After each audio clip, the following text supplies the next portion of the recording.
Hola, hola, ¿cómo andan? Bienvenidas, bienvenidos. Esto es DTV, el resumen. Mi nombre es Maya Kershen y los vamos a acompañar con mi compañera Sofía Raimunde. Sofi, ¿cómo estás? Hola, May, ¿cómo estás? Muy contenta de volver a hacer esto que es DTV, el resumen aquí en DTV, en esta gran continuidad informativa para contarles todo lo que está sucediendo en la Cámara Baja del Congreso de la Nación Argentina. Así es, una hora informativa, de información parlamentaria. Los vamos a estar acompañando, vamos a hablar de todo, pero ¿con qué seguimos, Sofi? Seguimos como siempre a esta hora con los títulos.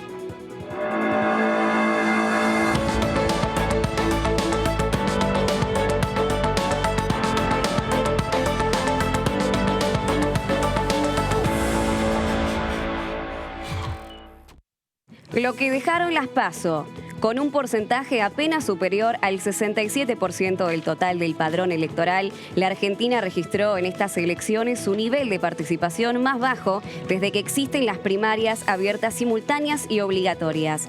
Hasta ahora, desde que comenzaron las primarias en el país en 2011, el porcentaje más bajo había sido en el 2017, cuando votó el 72,3% del padrón. La más alta fue en 2011, cuando la participación alcanzó al 78,66%, y el promedio histórico hasta ahora era del 76,21%.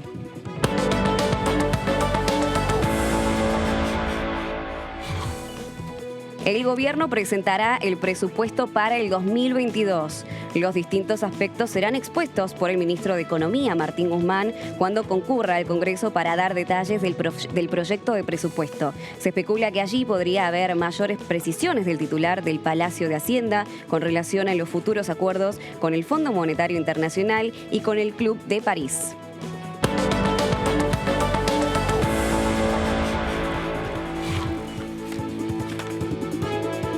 Bueno, y ahora sí, comenzamos con las voces de las diputadas y los diputados que integran el Congreso de la Nación Argentina y vamos a empezar por lo que dijo el diputado Luis Stefani del bloque PRO por la provincia de Tierra del Fuego, quien se refirió a los planes sociales y sobre todo expresó la necesidad de que el Estado le dé una oportunidad a los trabajadores, a las personas en realidad que quieren salir de los planes y empezar a trabajar. Esto fue lo que dijo el diputado. Nosotros tenemos muchas posibilidades de generar empleo, muchas. Inclusive esas oportunidades se producen cambiando reglamentaciones o leyes. Simplemente con eso. Claro, claro que sí. Nosotros tenemos turismo. Nuestro turismo viene por lo que tenemos de riqueza natural. Tenemos la cercanía a la Antártida. Estamos a 1000 kilómetros. Somos el puerto más cercano a la Antártida de todo el hemisferio sur y hay más de 20 países en la Antártida que requieren de nuestros servicios. Tenemos gas para abastecer a toda la Argentina. Tenemos energía eólica para plantear el interconectado y darle energía eléctrica a toda la Argentina. Tenemos la población joven más alta de la Argentina en proporción. Yo tengo un hijo que es ingeniero, mecánico, trabajaba en ferrocarriles. Hace 2 años se puso a estudiar programación, un curso de 1 año. La Argentina necesita 5.000 programadores y no se estudia 10 años en la facultad como una carrera como medicina. Se estudia 1 año y nosotros tenemos las mejores condiciones para que eso se genere. Nosotros tenemos muchos emprendedores en Tierra del Fuego. Tenemos un señor que hace chocolate con 92% de cacao. ¿Qué necesita? Que el Estado le dé una oportunidad. ¿Cómo? Bueno, hay gente que tiene un plan y que es emprendedora y hay que seguirle pagando ese plan por 1 año, porque si ese señor va al monotributo y le va mal, se queda sin el plan y sin el monotributo. Esas medidas son medidas que hay que tomar ya. Yo presenté proyectos en la Cámara para que eso pase y quiero que sean debatidos y quiero que sean discutidos y quiero que sean mejorados. Digo, una cosa son las políticas a largo plazo, otras son las medidas que tenemos que tomar ya, porque no toda la gente que tiene un plan no quiere trabajar. Hay mucha gente que quiere salir del plan y nosotros como Estado tenemos que encontrar la respuesta para que eso pase.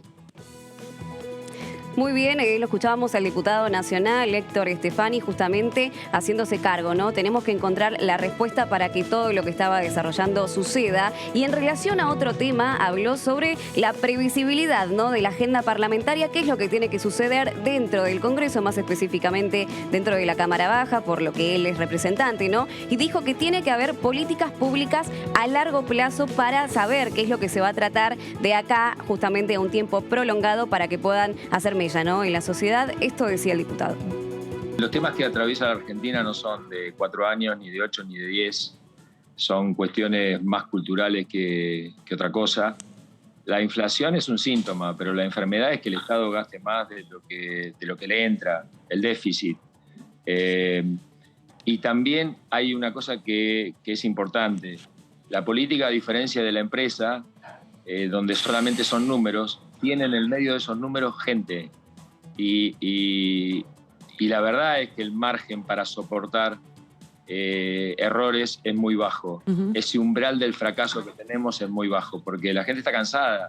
Ahora, se sale con un Estado que se transforme, con un Estado que reduzca el déficit, con un Estado que ayude a convertir los planes en trabajo. Se sale, yo no tengo la fórmula mágica, ¿no? Se sale con un proyecto, este país sin una profunda reforma tributaria y fiscal, sin una profunda reforma laboral, sin una profunda reforma del Estado, no va a salir.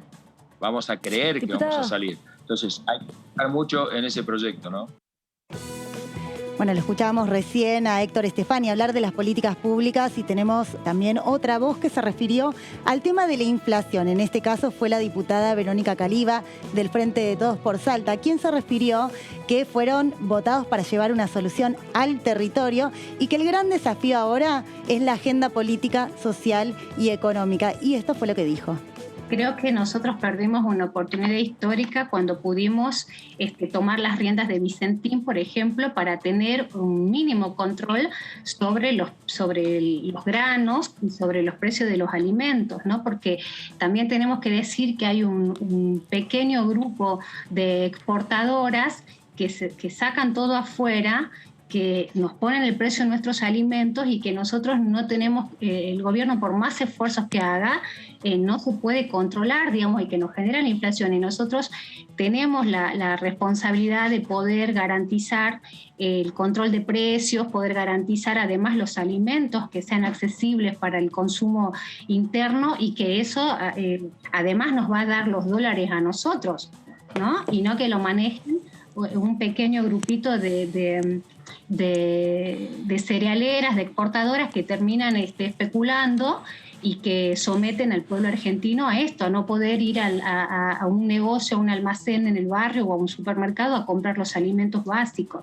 porque no se llega a fin de mes. Eso también es un problema. Y creo que son los grandes debates que ya nos estamos dando y que es el gran desafío para que realmente pongamos esa agenda, que esa sea la agenda política, económica y social, y no que nos quieran ahora hacer discutir, por ejemplo, que saquemos las indemnizaciones, que haya más ajuste, o sea, la agenda del macrismo, porque estamos gobernando nosotros, porque el pueblo argentino nos votó para llevar adelante el programa del 2019. Entonces ese es el desafío y los debates que habrá que dar como es la política, y es lo mejor que tiene la democracia y la política, que ayer las urnas se expresaron y nosotros tenemos la obligación y la responsabilidad de revisar el rumbo que se está llevando adelante. Y quien también se refirió al gran desafío de la agenda política, económica y social fue la diputada Claudia Bernaza, también oficialista, pero por la provincia de Buenos Aires. Ella es oriunda de la ciudad de Las Diagonales de La Plata, además docente y militante barrial. Y justamente como está muy involucrada con los millennials, como ella lo denominó, se refirió al voto joven y realizó también un pequeño análisis electoral de lo que pasó justamente hace muy pocas horas dentro de las urnas a nivel nacional. Esto decía la diputada. Yo agradezco mucho a quienes están pudiendo poner en palabras cosas que uno intuye, siente, percibe.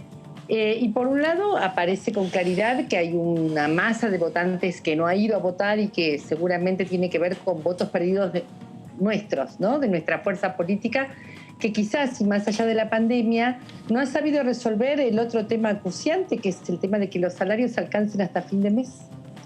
Si los asalariados privilegiados, entre los que me considero una, ¿no?, por fuera de mi calidad de diputada en este momento, ¿no?, pero como docente universitaria, como trabajadora estatal, soy una asalariada con cierto nivel adquisitivo. Ir al supermercado me preocupa, o ir al mercado del barrio me preocupa y me trae como un asombro todos los días, me imagino al conjunto de la sociedad. Así que me parece que por ahí anduvo parte de las explicaciones. Luego me pareció muy interesante alguna explicación que hubo sobre la edad del voto, las edades de los votos. Hay una generación millennial que seguramente está esperando asentarse, estabilizarse en sus proyectos de vida, en sus proyectos de sustentabilidad económica, que quizás no esté encontrando las respuestas en nosotros. Y por otra parte me pareció muy interesante un reportaje que hoy le hicieron a Victoria Tolosa Paz, donde ella lo resumía como en una frase que dijo nuestro electorado: así no, falta todavía, faltan algunas medidas, y creo que tiene que ver con el control de precios, con que el salario le gane a la inflación. Creo que por ahí andan algunas respuestas también.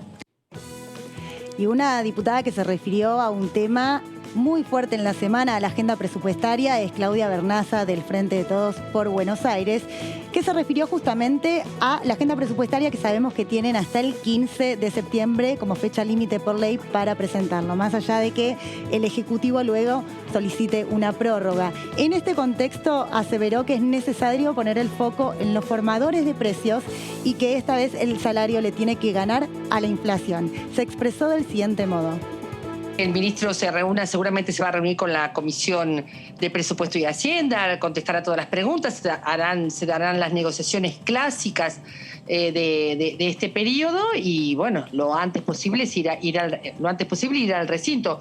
Yo creo que va a ser una conversación muy rica, tanto a nivel de la comisión como a nivel de la sesión, porque en el presupuesto se dirimen cuestiones de economía doméstica, así que yo espero con muchas ganas ese momento. Sí, no tengo datos ciertos, pero estoy segura que, como fue en el año anterior, el ministro va a estar dispuesto a venir a explicar, a explayarse sobre el proyecto de ley de presupuesto, ¿no? Uh-huh. Respecto de esto, Claudia, del presupuesto y lo que usted decía antes, bueno, desde el presupuesto 2021 no tuvo fondos para, por ejemplo, la continuidad del IFE, y usted decía, bueno, hay que ayudar a esta gente que, aunque estén trabajando precarizados o no llegan a fin de mes, y que entendieron que lo que en algún momento en el medio de la pandemia el Estado salió a ofrecer era un derecho, no era una dádiva ni mucho menos.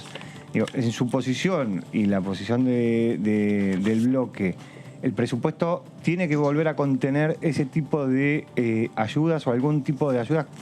Este año no las tuvo, por eso le pregunto. Mira, lo que traté de decir no iba en dirección hacia ese tipo de refuerzos, digamos, como puede haber sido el IFE. Iba más hacia el control de precios. Uh-huh. Si tiene una postura donde tiene que ser mucho más fuerte o tiene que ser mucho más amplia la política de control de precios que lleva adelante la Secretaría de Comercio Interior. Que los salarios le ganen a la inflación. Y eso necesita de políticas, de medidas de la gestión, de medidas de gestión que son conocidas, que hay que ponerlas en juego. Y siempre vamos a decir esto, porque somos peronistas, que los salarios le ganen a la inflación. Ya lo ha dicho Cristina varias veces, en varios discursos. Creo que es por ahí, no tanto en estas medidas que son valiosas, como puede haber sido el IFE, sino más bien en ver qué pasa con los formadores de precios. Que los salarios le ganen a la inflación, esto es lo que decía la diputada Claudia Vernaza, y quien también se refirió justamente a la economía de bolsillo, ¿no?, a lo palpable de todos los argentinas y las argentinas en términos monetarios. Fue su compañero de banca también de la provincia de Buenos Aires y del Frente de Todos, el diputado Juan Carlos Alderete, que afirmó que tiene que haber una reforma tributaria, pero debe ser progresiva. Lo escuchamos. Mira, en primer lugar, nuestra organización ya lo ha demostrado, no hay que inventar nada, sino que hay que corregir los errores que se han cometido desde 2004 al 2015. Nuestra organización, con el gobierno de Néstor Kirchner, de Cristina Kirchner, ha construido 6.200 viviendas en 18 provincias. Nos hemos insertado en la pequeña y mediana obra pública, algunos con impacto turístico, inclusive de las obras que hemos realizado. Creo que ese es uno de los caminos, no es solo el camino, pero es uno de los caminos que tenemos que retomar. Es decir, nosotros empezamos con un plan piloto de agua y cloaca de redes troncales, ¿no? De redes domiciliares, que también vale la pena que se revise rápidamente, que muchos barrios todavía no les llega el agua y tampoco les llega la cloaca, ¿no? Es decir, hay que retomar ese camino, corrigiendo, vuelvo a repetir, los errores que hemos cometido antes. Por eso hablo de este proyecto de ley, que sería una política de Estado para ir resolviendo también el problema habitacional que hay en nuestro país, que desde hace muchísimos años, que es un aporte en este problema habitacional que tenemos, pero también va al encuentro de ese trabajo. Por eso decimos de que ya nos pusimos a trabajar en distintos programas, en la parte social, inclusive ya lo hemos trabajado y venimos trabajando contrarreloj con el nuevo ministro Juanchi Sabatella, con otro ministro también, para ver si avanzamos, inclusive desde el tema de los programas sociales que vayan directamente al trabajo, ¿no? Tiene que haber también una reforma tributaria progresiva, donde paguen proporcionalmente más los que más tienen, no como hoy que proporcionalmente pagan más los que menos tienen con aquellos que más tienen, ¿no? Bueno, y alguien que se refirió a un conflicto de los últimos días es el diputado Facundo Suárez Lastra de la UCR por la Ciudad Autónoma de Buenos Aires. Sabemos que en estos días Chile lo que hizo fue cambiar las demarcaciones del mapa llegando al territorio argentino. En ese sentido, Suárez Lastra afirmó que apoyan la posición más sólida, que es la de Argentina, y dijo lo siguiente. Nosotros lo hemos expresado con toda claridad. Nosotros defendemos la posición argentina como la más sólida. Acá hay un problema de limitación. La posición argentina es muy sólida en términos jurídicos, en términos de posicionamiento internacional, está convalidada por la Comisión Internacional de Límites, por la Comisión del Mar de las Naciones Unidas. La extensión de la proyección de la plataforma continental argentina no solamente tiene ese aval internacional, no tuvo oposición de Chile en su momento y está ratificada por ley. Hay una colisión que nosotros estamos muy, muy fuerte respaldando los derechos de la Argentina y esperando que el gobierno sea prudente y eficaz en la defensa de una posición que es muy sólida. A mí lo que me preocupa es que muchas veces el populismo y el chamullismo del gobierno genera una escalada en las relaciones que puede debilitar una posición argentina que es contundente, es absoluta. La Argentina tiene todas las razones para rechazar el decreto y la pretensión chilena, y hay los mecanismos institucionales y los acuerdos en funcionamiento, como el Pacto del Tratado de Amistad, que establece formas de resolverlo, y en ese sentido acompañamos. Me gustaría poder decir, si la política exterior del gobierno fuera más clara, apoyamos la acción del gobierno, digamos. En la medida que el gobierno sea sobrio, moderado y criterioso, entendemos que la posición argentina es muy, muy, muy sobria. El proyecto de ley del Senado nos expresa, y cuando funcionen diputados lo vamos a aprobar, convalidando la posición argentina como está planteada en el Senado. Muy bien, hoy lo escuchábamos al diputado nacional Facundo Suárez Lastra, pero ahora nos vamos a meter de lleno en el programa, en el tema del día de hoy, la noticia del día de hoy, de la semana, y posiblemente la que va a primar en las agendas de noticias de todo el país de aquí al 14 de noviembre, que es lo que dejaron las PASO, las primarias abiertas, simultáneas y obligatorias. Hace muy pocas horas nada más sufragiamos dentro de las urnas a nivel nacional, se eligieron diputados, también se eligieron senadores en algunas provincias, con una participación un poco menor, pandemia de por medio, debido justamente, ¿no?, a las vacunas que fueron llegando de a poco al país, y además con 22 millones de argentinos y argentinas que se manifestaron dentro de las urnas, y se espera que esta participación sea aún mayor en las legislativas generales, que serán el 14 de noviembre finalmente. También recordamos que según el calendario electoral, la agenda electoral, Las primarias tenían que celebrarse este 8 de agosto, finalmente fueron retrasadas 5 semanas justamente para ganar, ¿no?, con el plan de vacunación, la campaña de vacunación, y lograr que más argentinos y argentinas cuenten con al menos una dosis o si no con la pauta completa dada justamente para evitar futuros contagios de COVID-19. Y ahora vamos a ver el repaso de las PASO, de lo que dejaron finalmente estas primarias abiertas, simultáneas y obligatorias que se celebraron a lo largo y a lo ancho de toda nuestra República Argentina. Bueno, en términos nacionales, Juntos por el Cambio obtuvo el 40,6% de los votos contra el 30,2% del Frente de Todos. Arriba 10 puntos, un poco más de 10 puntos, la oposición sobre el oficialismo, ¿no? Bueno, la tercera posición, la izquierda, ¿no? Era justamente su spot de campaña, su logo de campaña. La izquierda se consolida como la tercera fuerza con más de 1 millón de votos, contabilizando la interna, ¿no?, que presentó la izquierda en varias jurisdicciones, justamente para definir cuáles van a ser los candidatos finales de cara a estas generales que se van a celebrar el 14 de noviembre. También tengamos en cuenta que la participación ciudadana, el sufragio universal, fue realmente muy positivo, ¿no?, que se celebre en todo nuestro país y que tiene un porcentaje bastante elevado, ¿no?, debido a la pandemia, ¿no?, como decíamos al principio, pero que se espera que se eleve un 10% más, es decir, que se llegue aproximadamente al 76 o el 80%, los más optimistas dicen, del sufragio de aquí a 2 meses. Bueno, las 10 ciudades que explican, ¿no?, la derrota del oficialismo y por qué, justamente porque nos referimos a la densidad demográfica de estas ciudades, son Salta, San Miguel de Tucumán, bueno, Resistencia, Córdoba, por supuesto, Rosario con muchísimos habitantes, Paraná, Mendoza, La Plata, Mar del Plata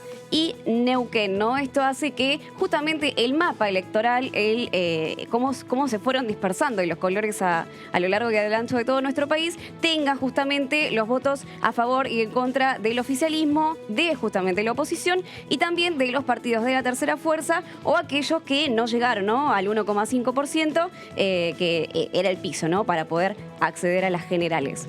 ¿Qué efectos va a producir aquí en la Cámara Baja de Diputados, ¿no?, del Congreso de la Nación Argentina? Bueno, Juntos por el Cambio y también el Frente de Todos van a tener un promedio de 115 diputados. Juntos por el Cambio va a tener 116 diputados y el Frente de Todos va a tener 117 a la baja, ¿no? Se descuentan aproximadamente, vamos a ver igualmente qué pasa de aquí a 2 meses, pero 6 diputados menos y Juntos por el Cambio sostiene y renueva también bancas y se disputan, ¿no?, por la primera minoría y la principal preocupación, bueno, ninguno de los dos partidos de los dos frentes llega al número de 129, que es justamente el número mágico para poder conseguir el quórum, pero la preocupación estaba en conseguir los aliados, ¿no?, a la hora de votar una ley, justamente porque ninguno llega al quórum.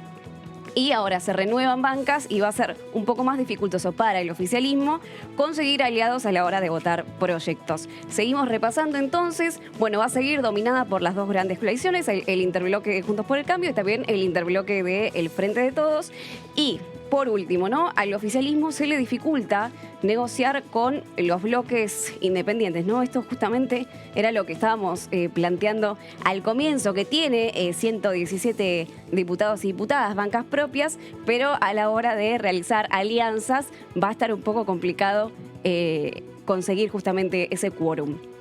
Los Ramones, la izquierda y los liberales consiguen entonces, según estos datos, recordamos, como bien dijo el presidente de la Nación Argentina, Alberto Fernández, es un gran censo, un gran sondeo político, una gran encuesta nacional, pero obviamente no hay que desestimarlo, pero con estos resultados, teniendo en cuenta las estadísticas, tendría 4 bancas y el interbloque federal 9. El MPN va a tener 2 bancas y seguimos repasando entonces, según los datos preliminares, cuáles serían las bancas que van a ser renovadas o van a ser justamente sostenidas dentro de la Cámara Baja. Y el interrogante, ¿no?, ¿quién presidirá Juntos por el Cambio? Es la gran pregunta que se realiza el oficialismo y también la oposición por estos resultados, ¿no?, y además por las grandes figuras que tiene Juntos por el Cambio dentro de su banca, dentro de su partido.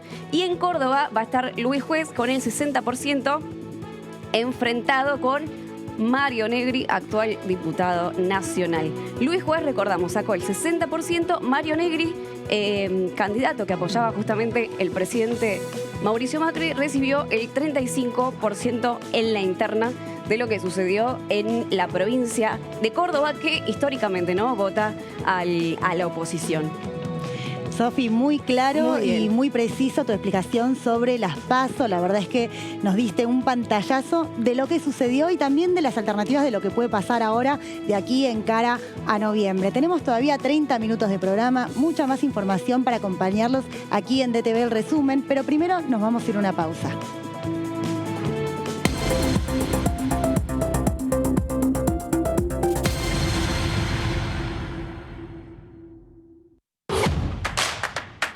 Información. Análisis. Diálogo. Consenso. Innovación. Economía. Ambiente. Tecnología. Federalismo. Pluralidad. Oficialismo. Oposición. Todo lo que sucede en el Congreso. Te lo contamos nosotros. Porque somos tu voz en el Congreso. DTV, el periodismo en el Congreso. ¿Qué es tener tu casa propia? ¿Es tener un título que diga que es tuya? Sí, pero es más que eso. Es saber que vos y tu familia van a tener un lugar al que puedan llamar casa. Y a partir de ese momento, todo cambia. Los mates van a tener un sabor único. Las pastas van a ser más ricas que nunca. Y las noches en familia, más divertidas. Por eso lanzamos Casa Propia, un plan nacional de vivienda para que cada argentino y argentina pueda tener su casa. Conoce más en argentina.gov.ar/Casa Propia. Casa Propia es construir futuro. Reconstrucción Argentina. Ministerio de Desarrollo Territorial y Hábitat. Argentina Presidencia.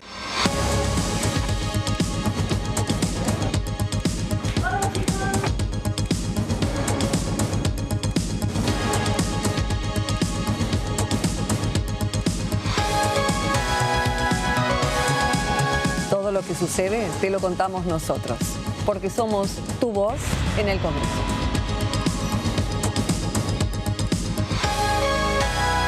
DTV, el periodismo del Congreso. ¿Qué diferencia hay entre la Cámara de Diputados y la Cámara de Senadores? La Cámara de Diputados representa al pueblo de la nación argentina. Esto significa que las provincias más grandes y con mayor cantidad de habitantes tienen muchos más diputados que las provincias más pequeñas. La manera de establecer las cantidades es proporcional. La Cámara de Senadores representa a las provincias. Cada provincia envía 3 senadores al Congreso Nacional. El total de senadores es 72, dado que las provincias argentinas son 24. Este es un número fijo. Por ejemplo, la provincia de Buenos Aires cuenta con 70 diputados nacionales y la provincia de Tierra del Fuego con 5. Pero tanto la provincia de Buenos Aires como la de Tierra del Fuego cuentan con 3 representantes cada una en el Senado de la Nación. Cada 2 años, el Congreso Nacional renueva la mitad de sus diputados y 1/3 de sus senadores nacionales. El mandato de los senadores es de 6 años, mientras que el de los diputados es más breve, dura solamente 4 años.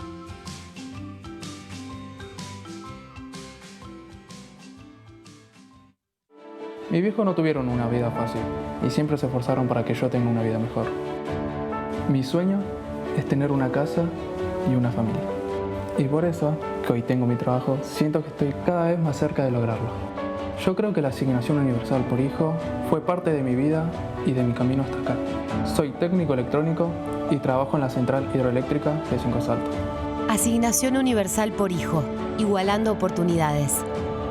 ANSES. Reconstrucción Argentina. Argentina Presidencia. ¿Cómo les va? Muy buenas tardes, esto es DTV. Me parece que no puede estar desatada, desligada la gestión y la política en los niveles locales de lo que sucede a nivel nacional. No da lo mismo quién gobierna a nivel nacional. Hay mucho enojo en esos espacios, se puede decir, sin lugar a dudas, por todo lo que representa y representó las políticas implementadas por Infran durante la pandemia. La etapa del crecimiento y del desarrollo es sin olvidarse a nadie, pero lógicamente que hay que poner un poco más en los sectores de los trabajadores, de la pequeña y mediana industria, que es lo que estamos diciendo. La Argentina se consolida fomentando, digamos, la sustentabilidad de los cimientos de la pequeña y mediana industria, del comercio, de la actividad. De lunes a viernes.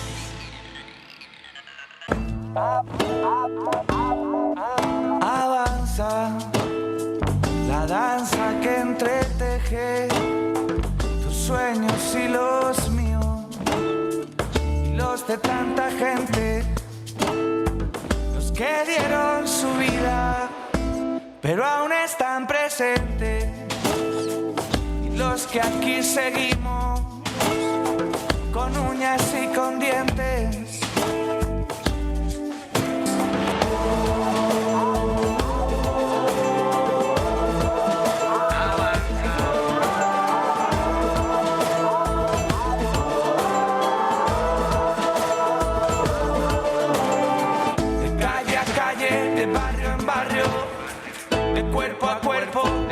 En plaza, avanza.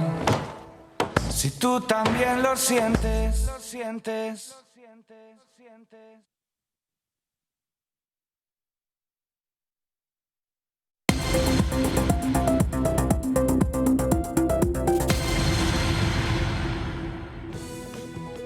Hola, hola, estás viendo DTV, el resumen. Recién en el primer bloque del programa escuchamos las distintas voces de legisladores y legisladoras que integran la Cámara de Diputados del Congreso de la Nación. Hablamos de las PASO, hablamos del presupuesto 2021, pero tenemos mucha más información para brindarles, ¿no es así, Sofi?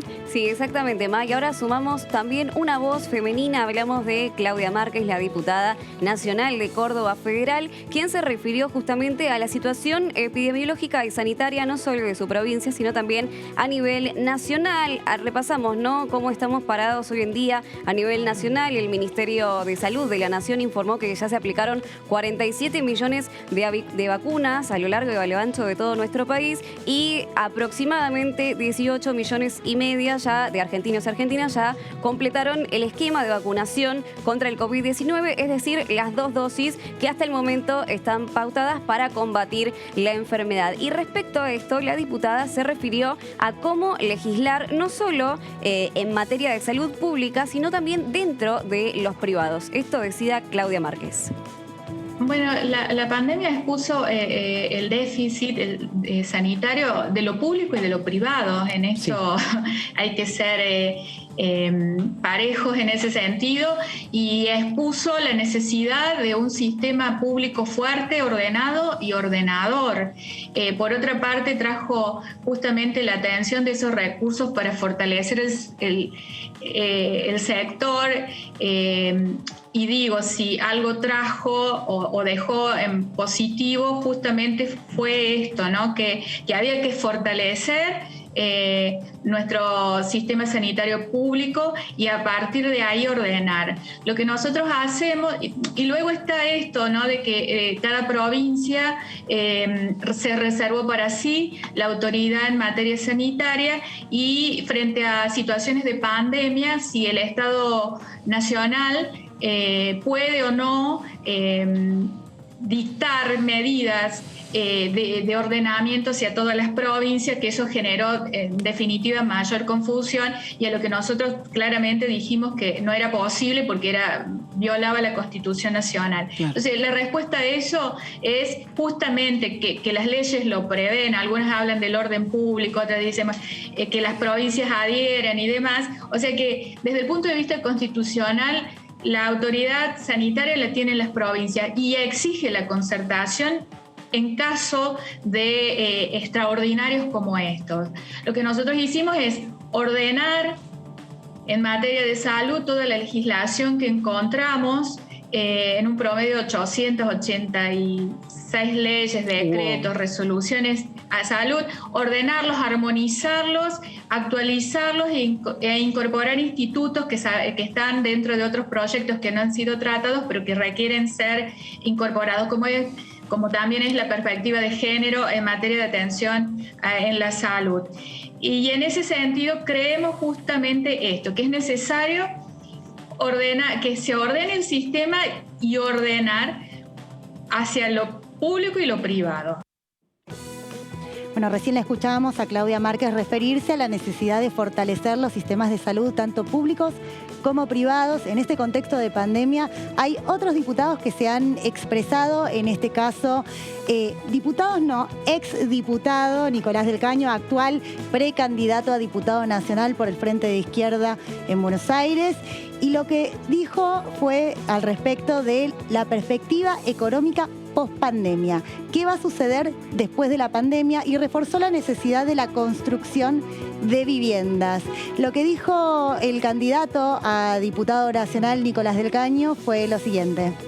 Si vos empezás por las grandes empresas nacionales y extranjeras, que son las que en donde hay una ocupación importante, una cantidad importante de trabajadoras y trabajadores, ahí vos podés rápidamente multiplicar en cientos de miles los puestos de trabajo, reduciendo la jornada laboral y repartiendo las horas de trabajo. Para eso, obviamente, hay que afectar la ganancia de los empresarios, de los grandes capitalistas, que tienen espalda categóricamente para no afectar el salario y reducir la jornada y repartir las horas.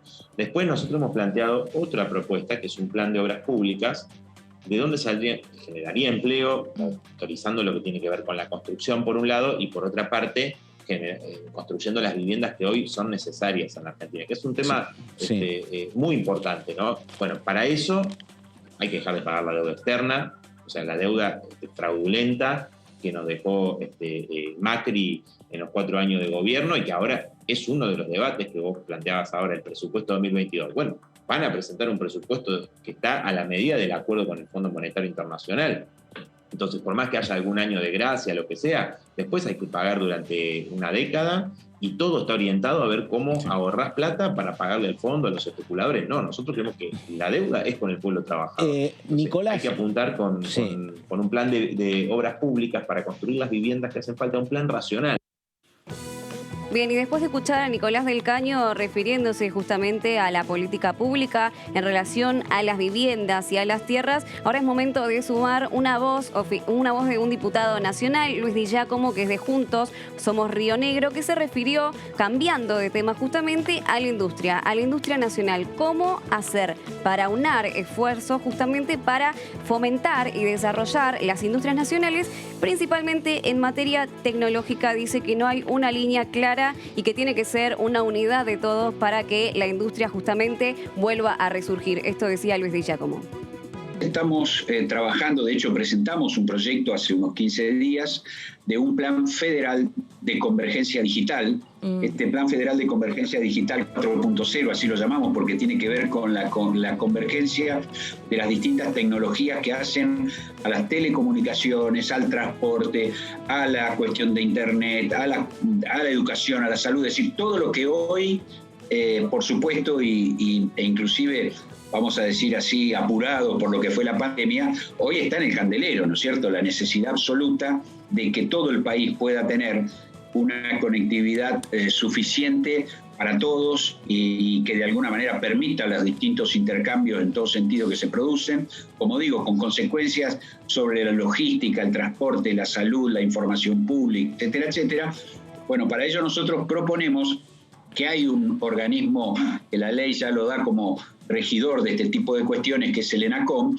El ENACOM de alguna manera genere una mesa federal de convergencia digital y que las provincias tengamos la posibilidad de que este desarrollo no vuelva a repetir siempre esta cuestión de que las cosas se desarrollan primero y principalmente en el AMBA y después en el interior del país, y generar por lo menos un nodo en cada una de las regiones del país, ¿no? El NOA, el NEA, Cuyo, Patagonia, Centro, etcétera. Nosotros proponemos, porque de hecho en la experiencia de nuestra provincia de Río Negro, proponemos ese primer nodo en San Carlos de Bariloche. ¿Por qué? Porque tenemos la mayor concentración de científicos por habitante del país, porque tenemos empresas de alto impacto y altísima tecnología, como ENVAP, como Altec, con radicación de un parque tecnológico industrial, con la posibilidad, aparte, en lo que hace a la cuestión de la enseñanza, el Instituto Balseiro, de la Universidad Tecnológica Nacional, de la Universidad Nacional de Río Negro. Es decir, creemos que tiene que confluir en esos nodos tecnológicos de desarrollo empresas públicas y privadas, por supuesto las aulas, los lugares donde poder capacitar y perfeccionar a quienes se dediquen a estas cosas, y por supuesto una base ya existente. Creemos nosotros que como diputados tenemos que tratar de ver cómo esas ideas que decimos federales se puedan impactar, digamos, en la realidad de la Argentina, ¿no? Uh-huh. Muy bien, ahí lo escuchábamos al diputado Luis Di Giacomo refiriéndose justamente al desarrollo tecnológico de nuestra industria nacional, ¿no? Pero ahora cambiamos rotundamente el ángulo de la información de cara, ¿no?, a lo que van a ser las generales, estas elecciones legislativas. Vamos a hablar de las capacitaciones obligatorias que legisladores y legisladoras van a tener que realizar una vez que tengan los votos suficientes como para poder ingresar al Parlamento, a la Cámara, ¿no, May?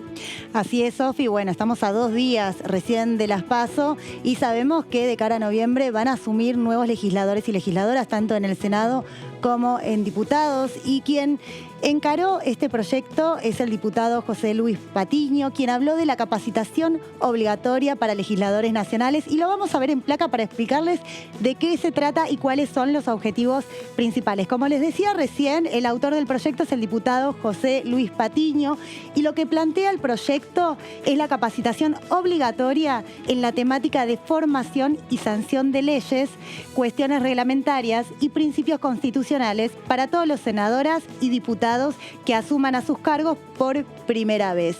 Esto se extiende porque es una propuesta que primero vamos a resaltar la obligatoriedad que plantea el proyecto y que pasa después en el caso de que legisladores o legisladoras se nieguen a estas capacitaciones. Bueno, las autoridades de aplicación deberán incluir en el programa de capacitación conocimientos sobre el reglamento de la Cámara correspondiente, principios constitucionales, atribuciones de las cámaras y nociones de técnicas legislativas. Van a asumir nuevos legisladores, entendemos que tienen que tener también una preparación en el ámbito legislativo, conocer las leyes, cómo funcionan y sobre todo los reglamentos de cada cámara. Ahora vamos a ver en la siguiente placa, ¿no? Lo que dice es que que los legisladores que se negaran, esto es lo que les comentaba recién, qué pasa si un legislador o una legisladora se niega a tener esta capacitación que se plantea de carácter obligatorio. Bueno, si se niegan y si no hay una causa justa, entonces para realizar las capacitaciones previstas en la presente ley serán intimadas en forma fehaciente por la autoridad de aplicación. Bueno, pueden ser intimados. ¿Qué pasa si luego de la intimación estos legisladores y legisladoras aún persisten en no asistir a lo que es la capacitación obligatoria para legisladores nacionales? Bueno, acá detalla justamente en esta placa que el incumplimiento de dicha intimación será considerado una falta y dará lugar a la publicación de la negativa a participar en el sitio web de la Cámara correspondiente. Es decir, que los legisladores y legisladoras que se nieguen a participar de estas capacitaciones obligatorias para los legisladores nacionales y que fueran intimados por no tener una causa justa para esa ausencia, entonces su negativa será publicada en los sitios oficiales, tanto de diputados como del Senado, según corresponda la Cámara de cada legislador que se niegue a participar de estas capacitaciones. Esto es lo que plantea principalmente el proyecto que presentó el diputado José Luis Patiño. Vamos a ver qué pasa luego en las tratativas del proyecto. Sí, exactamente, May. Si te parece, vamos a compartir con ustedes entonces un tape del diputado Carlos Ponce del Frente de Todos por la provincia de San Luis. Esto decía el diputado. En estos proyectos, más en particular en el de economía circular, tiene como eje fundamental estos 2 temas que son muy importantes, ¿no? Economía circular significa poder rescatar y convertir la basura en dinero o en dólares, rescatando todo lo que nosotros consideramos basura y poderlo poner en el circuito de lo que es la economía. ¿Cómo se hace esto? tiene propuestas interesantes, como por ejemplo la separación en origen o en domiciliaria, como comúnmente decimos, por lo menos en forma binaria, en dos.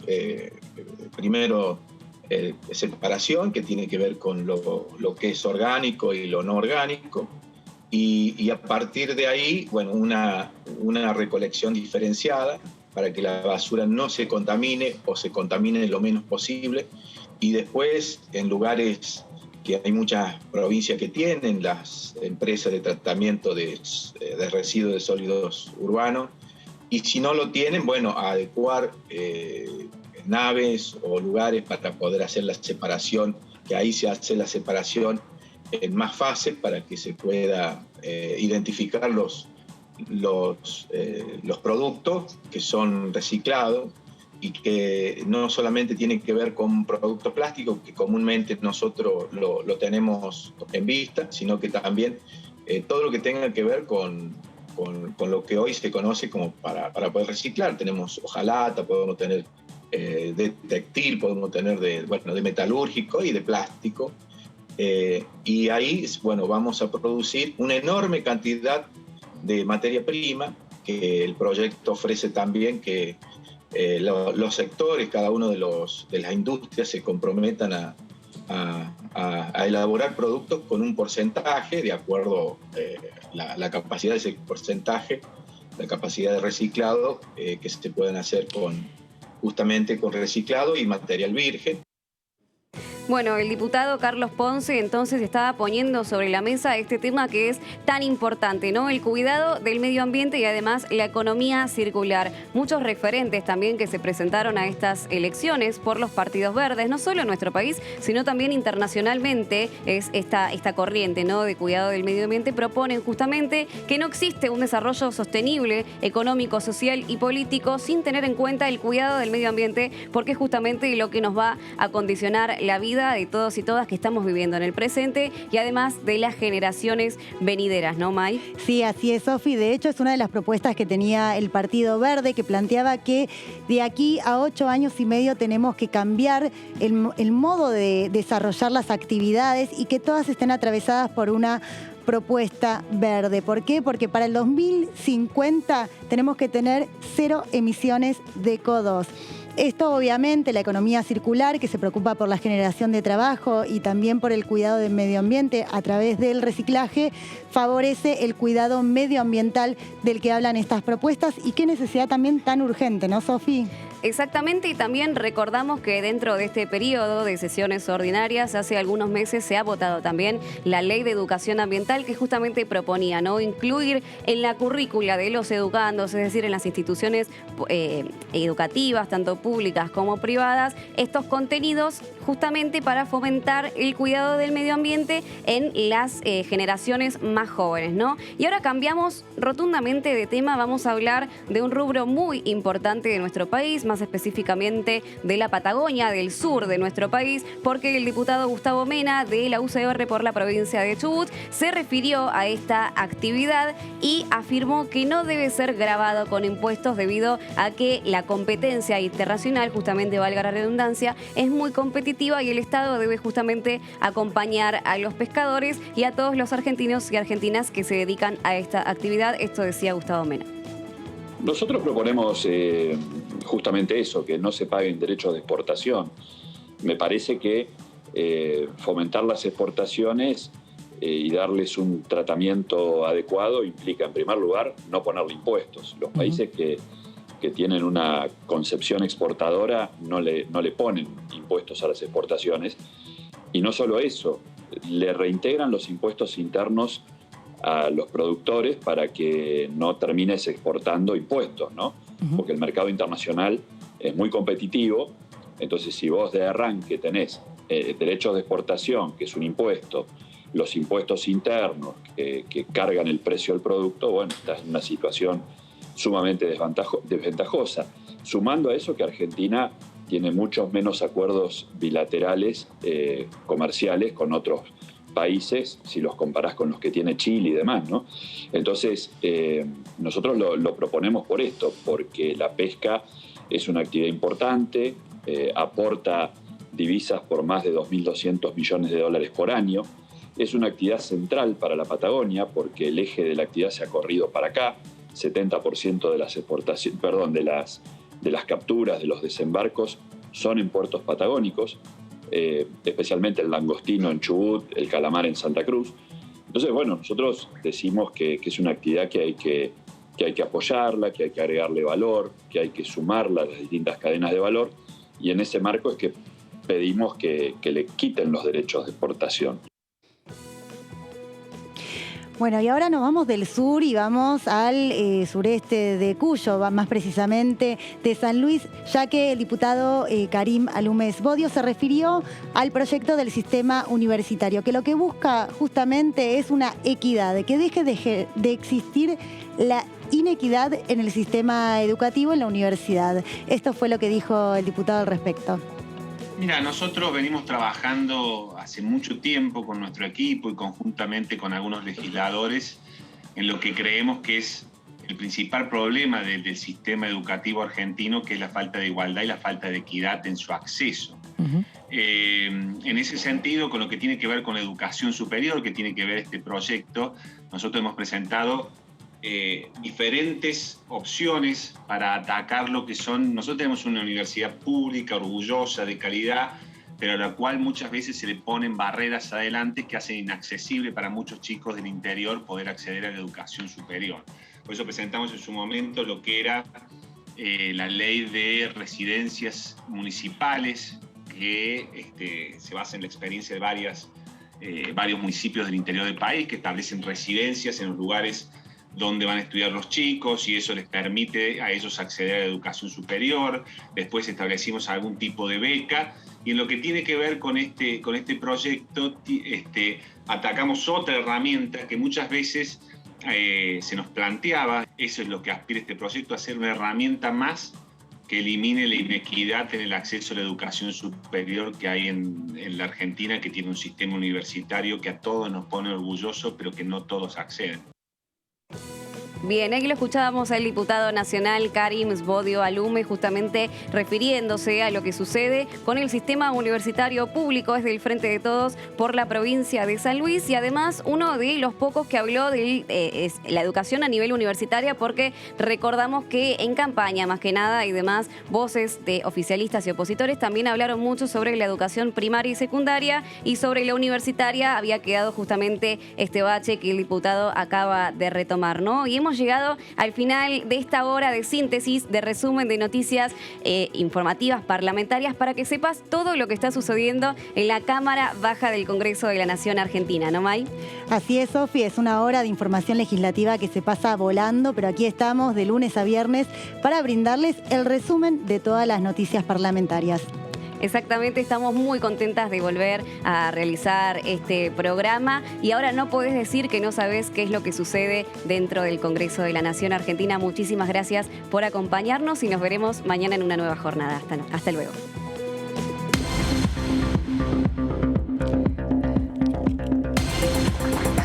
¡Bravo! ¿Qué voy a decir?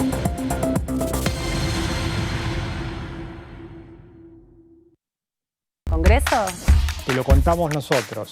Porque somos tu voz en el Congreso.